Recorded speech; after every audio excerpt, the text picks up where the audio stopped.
I had a friend who had a decent amount of followers. She really didn't put any time in figuring out how to reach them and who they were, but she paid for an advertisement, a post on another platform, another company. It was an individual actually who then turned into a company. Turns out she spent $5,000 for this post. It got her zero response because that audience for the other person wasn't her audience. So she wasted all of this time. She wasted all of this money in hopes of getting the right people to come to her. And it just was not her demographic. So your target demo is really important to think about in business in general, but specifically in social media. Hey, y'all, you're listening to the Designer Within podcast, episode number 24. I'm John McClain, and welcome to the Designer Within podcast, the business minded podcast created for creative entrepreneurs by a creative entrepreneur. That's me. I know firsthand the challenges, but also the victories that can come with our careers. And I'm here to sip and spill the tea with you. It's time to dive deep within yourself and redesign your own business and your life from the inside out. Together, we will uncover secrets and share valuable insights. So prepare for a transformative experience, my friend, because it's time to unleash the designer within. Hey, everybody, welcome to another episode of the Designer Within podcast. We are on episode number 24. Can't believe we are there already. These are happening so quickly. And I also cannot believe that it is December. Wow. This year has flown by. If you missed last week's episode, I gave 3 simple steps on how to look back on the year that you've had and to consider things that happened in the year,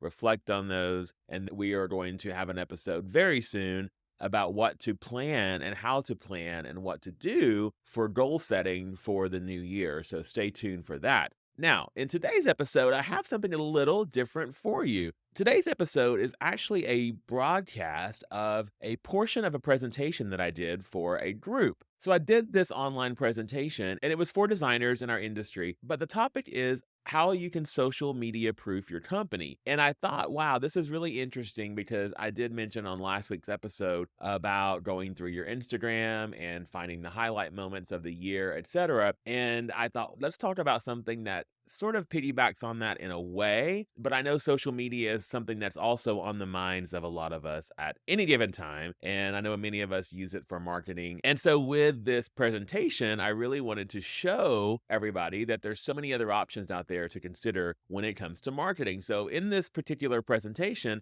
I covered a lot of things. It was about an hour-long presentation, but I've narrowed it down to you to about 25 minutes or so. And I wanted to definitely show you some specific things that I wanted you to have as takeaways from it. But it's a very detailed presentation, and I hope that it gives you a bit of information about not only how to social media proof your company, but also my presentation style and things that you can learn with me if you are joining any of my courses. This is just a little bit of the methods that I teach inside of my own courses. So the topic of this presentation was, again, how to social media proof your company. And the things that I'm going to share with you today, the portions of that are to learn why social media should not be your only form of marketing. I'm going to talk about the good, the bad, the ugly of social media. And there are considerations under each of those categories. And I'm also going to discuss creating your own social network and why that is important and what that even is.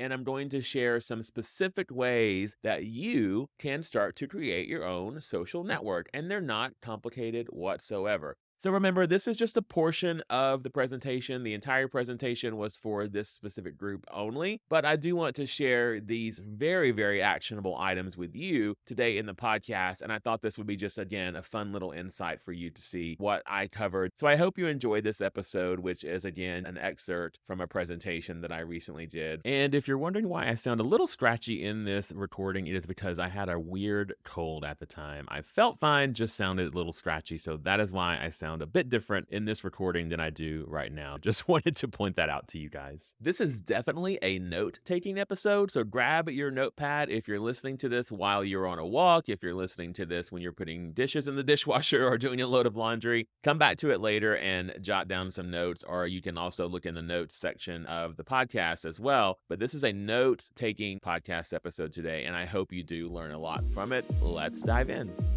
I'm really excited to share this information with you. It is going to be an interesting webinar because I think a lot of us are tiptoeing around the social media aspect, and sometimes we're afraid to address it because it's the big elephant in the room. But I just want to talk to you one on one and let you know my perspective of that and maybe some other alternatives. So let's jump right in. I want you to learn why you shouldn't rely on social media as your primary form of marketing. And of course, we all use social media. It's in many, many iterations from LinkedIn to Facebook to Instagram to TikTok. But there are so many other options that I really want you to think about. And this is not going to be a social media bashing session. This is going to be a session to just enlighten you and hopefully make you understand what other opportunities are out there to market your business. And that is really the goal for today. So I want you to really think about that as we go through the presentation. I want you to learn how to develop your own social network with control over your own content and growth. And this might sound a little scary, it might sound a little unobtainable, but there are ways that you can develop your own social network. And spoiler alert, we've already been doing it for years, even before social media was a thing. So we're going to sort of piggyback on social media, use it to get what we want, and then we're going to learn how to develop our own social network, which will be the thing that we can actually have control over. All right, so social media, the good, the bad, the ugly. Like here we have it, right? We have the all the aspects of it, and there are lots of aspects of it. But again, this is not a bashing of social media. There's definitely good parts of it, and we're going to talk about that. First of all, there's connections, right? So we all know that we can connect with friends, with family, with colleagues, and we're helping each other out, and we're commenting on each other's posts, and we're giving each other advice, and we're going into DM and letting them know we've experienced similar things. So connections on social media is really the intent that it was created for, of course. And I think that that is really the most important part of it from a perspective of personal and from business. On the flip side, guess what? There's connections. There's the downside of connections. So there are the negative DMs, the negative comments, the people who want to tell you how bad your design was and want to tell you how terrible your idea was for this space.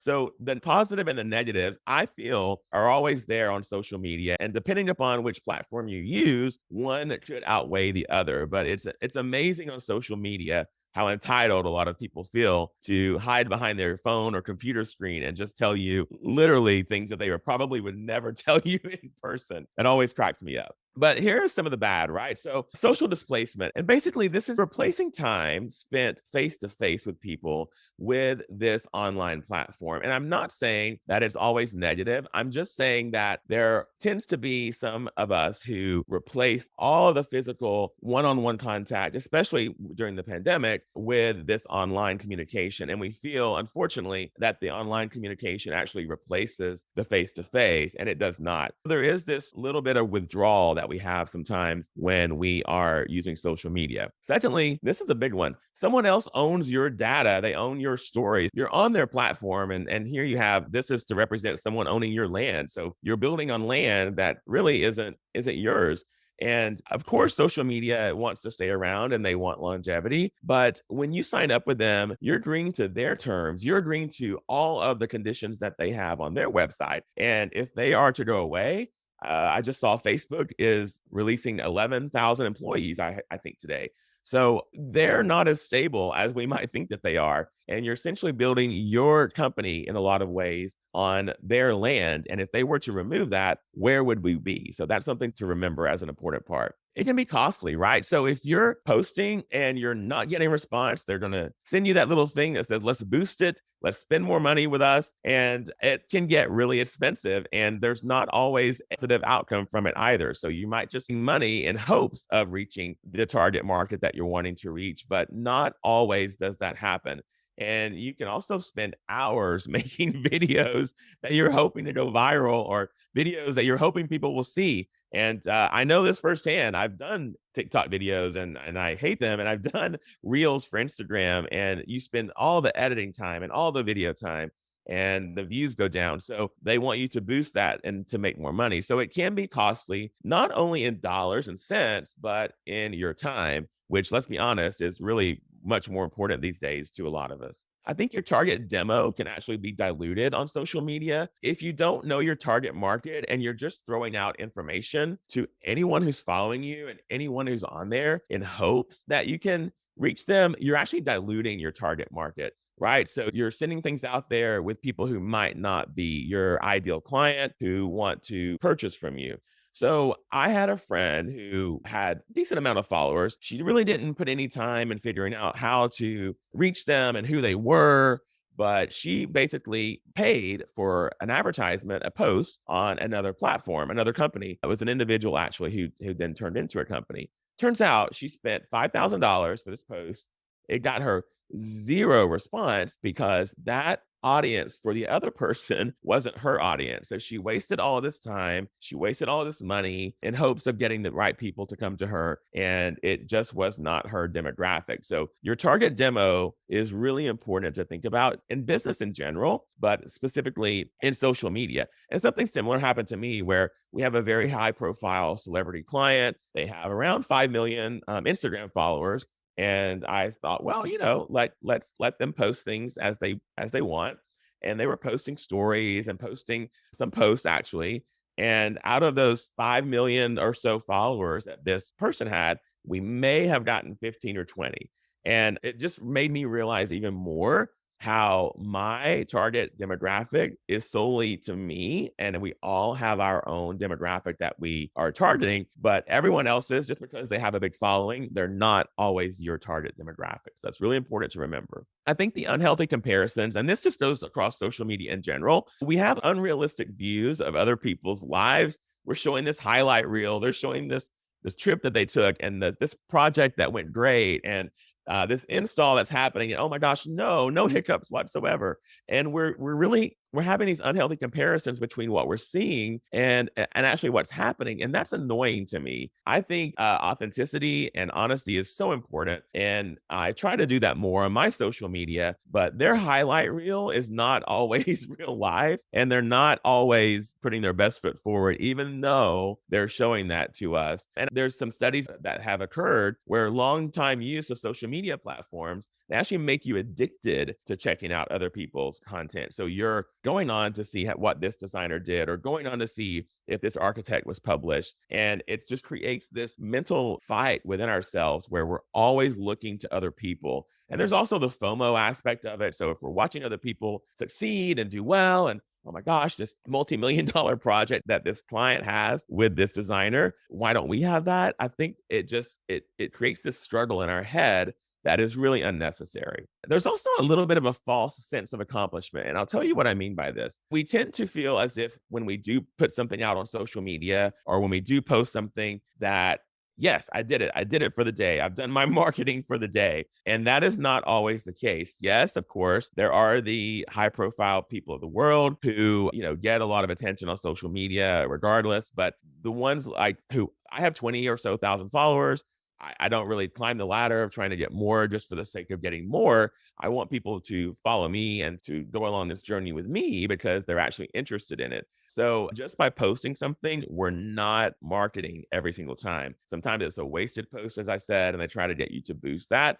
But this false sense of accomplishment, just because you did post something, is a bit of a problem. The good, all right? Yeah, look, there's some good stuff. So you're actually developing your own voice. You are learning who you are by going on social media. You are hopefully able to open up and be a bit more honest with people, not only about yourself, but about your company values, how you run your business. It's a really great platform to actually develop that voice within yourself. And I know this firsthand. When I started out, I was only on social media to do what everyone else was doing and to say what everyone else was saying.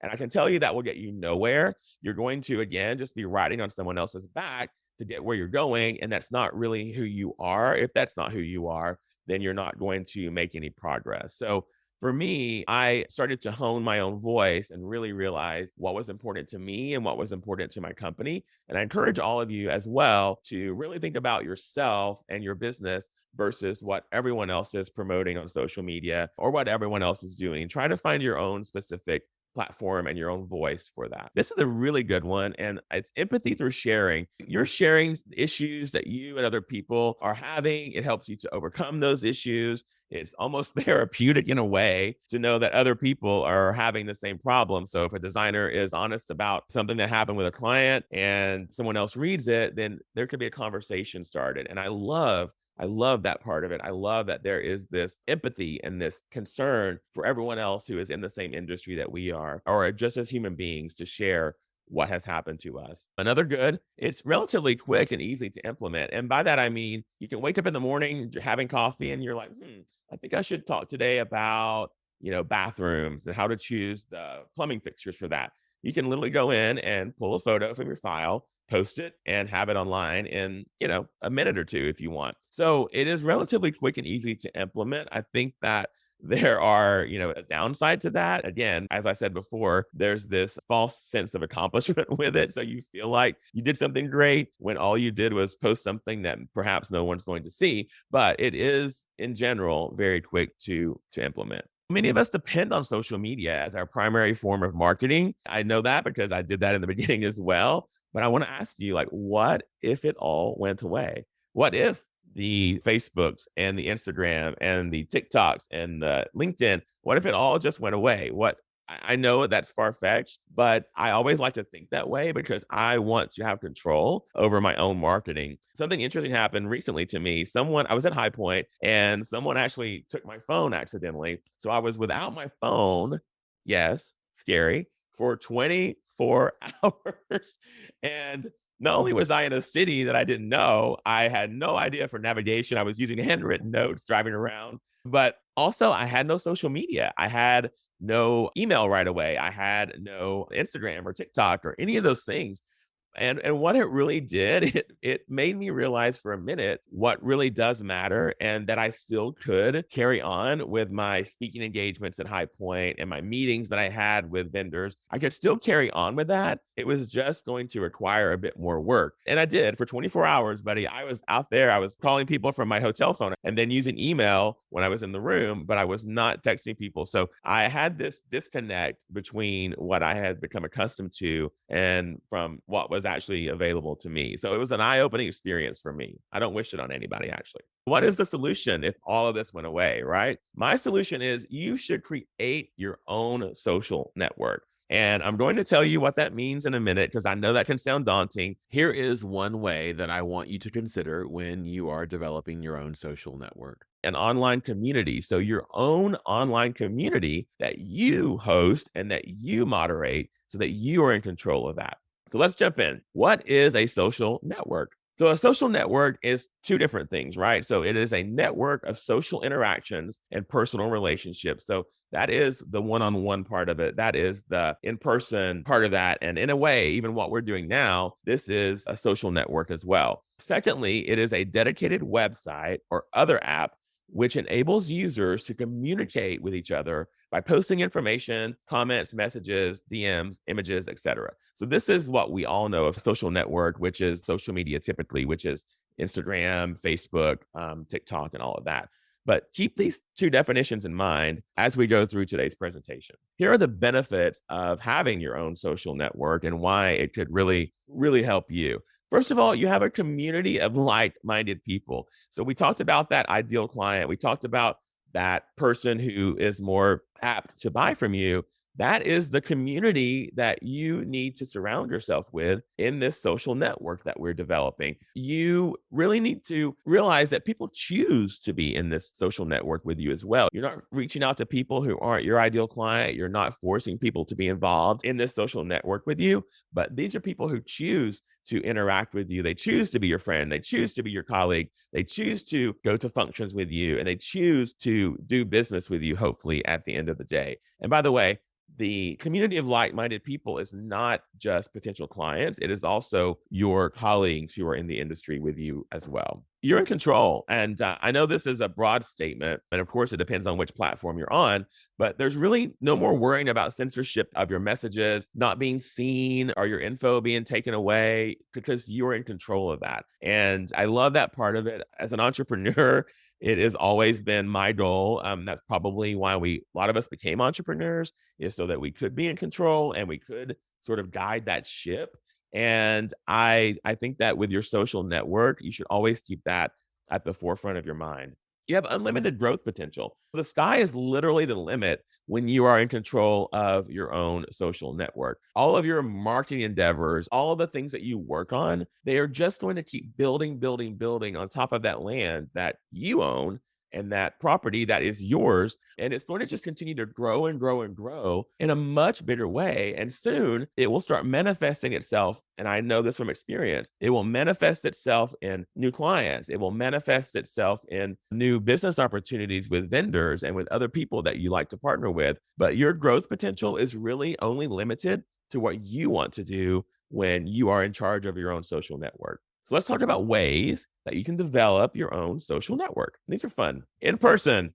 What is that? What is even in person? We don't do it anymore. But I'm here to tell you, old school is the best school. Old school interactions and old school networking is so important. We all understand the power of word of mouth advertising. It is literally the oldest form of marketing. And centuries later, from when businesses even started and people started to do that, it is still impactful. As a matter of fact, a recent study showed that 64% of marketers agreed that word of mouth marketing and advertising is the best method.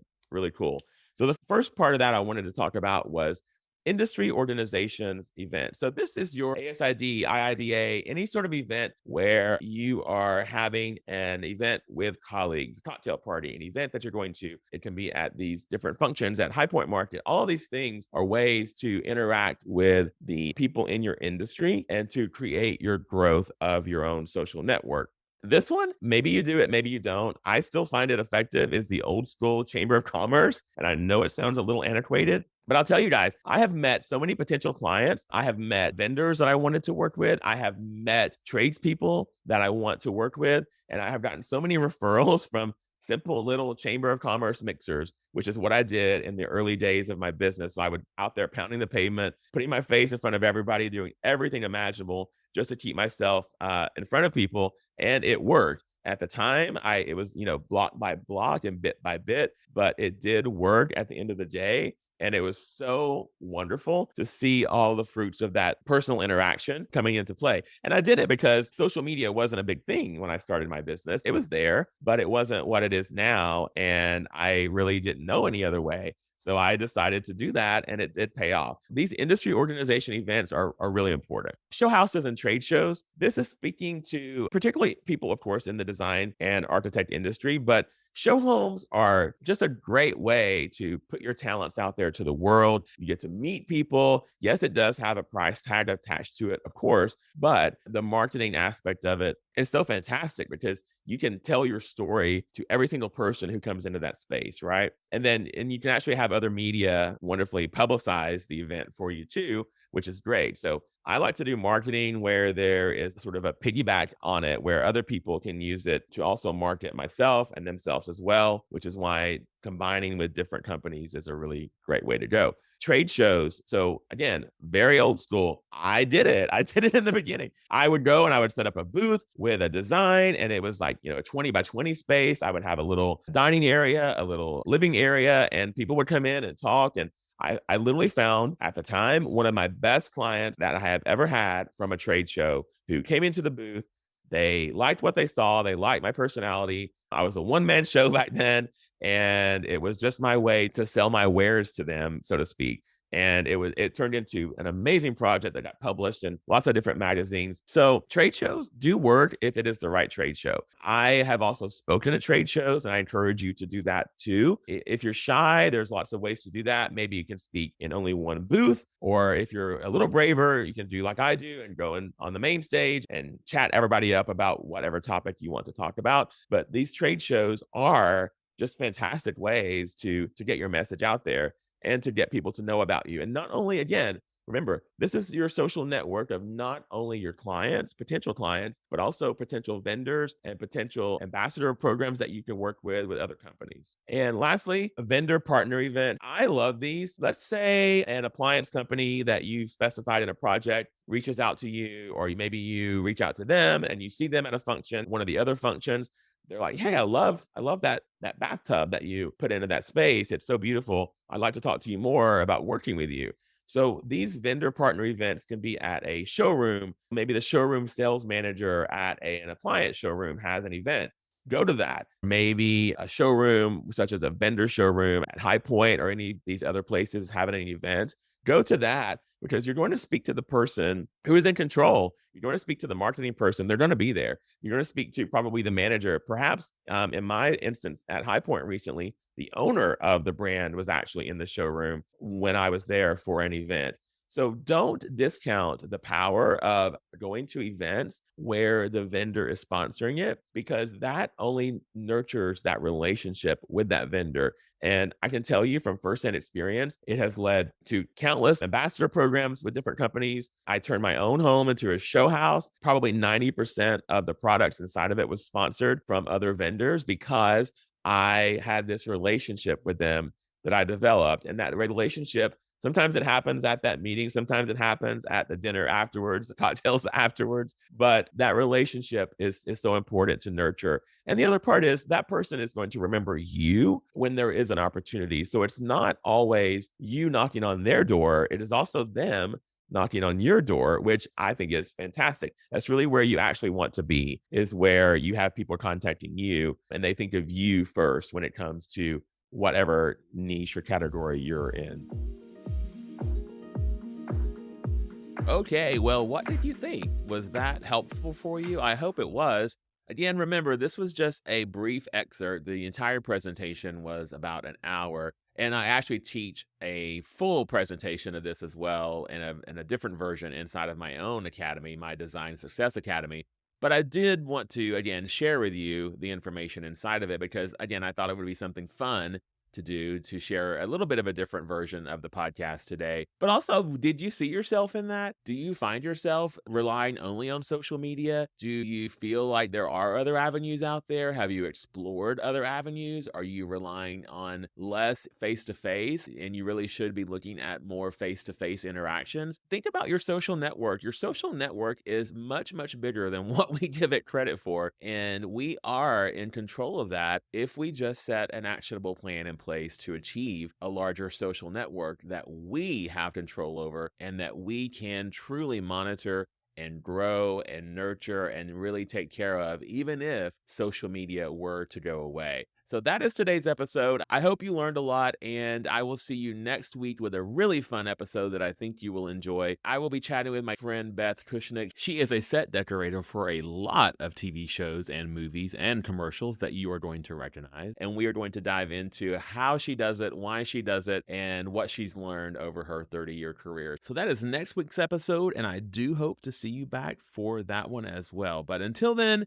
keep designing a life and a business that you love and deserve. I will see you next time, my friend. Thanks for sticking with me to the end of the Designer Within podcast. It means the world to me. If you're ready to dive deeper into the topics that we've discussed here, be sure to check out my online coaching and courses program, DesignSuccessAcademy.com. Here I will teach you everything you need to know to run your interior design business from starting the project all the way to the end, including marketing and pricing your services for profit. And for more information on this podcast, including how to be a guest or my design services in general, go to johnmcclain.co. That's johnmcclain.co. See you soon, friend.